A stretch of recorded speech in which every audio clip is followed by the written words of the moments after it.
Tokotkana nayo nigo Waziri w'ekisemi Ezekiel Machogu enekire bune serikali nikikogendera kubwatuka Pesa gokia sekuru bunenchireyemo yogosira kisemi gokwana sekuru y'abanyaruka yaitibo Machogu ni gateba buna serikali yabereye kubeka ensemo chiringi bilioni 15 wekyo chikwenanwa ase chiskuru cy'sekondari chishiringi bilioni 4 ase chiskuru cy'oboroso asate onanigo babege temero berego chikwenana chishiringi bilioni 5 nugutakianda gochiase osego chiase junior secondary school gochakira eikego cha gatonyoro robot yoro.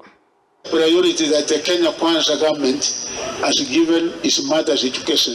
and that's why you see almost 28% of the total budget of the country goes into education. This particular year alone, the government has given capitation to all our senior secondary schools to the tune of 18 billion, and also for our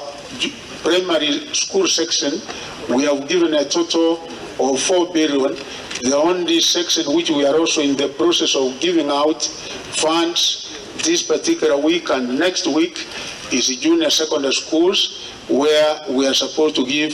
8.9